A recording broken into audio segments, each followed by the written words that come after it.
Hey guys, আসসালামু আলাইকুম। কী অবস্থা সবার? আশা করি সবাই অনেক ভালো আছো।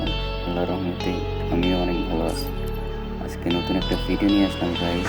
ভিডিওটা শুরু করার আগে বলবো, যারা এখনও চ্যানেলটি সাবস্ক্রাইব অ্যান্ড লাইক করেন, জলদি করে সাবস্ক্রাইব লাইক করে দিও।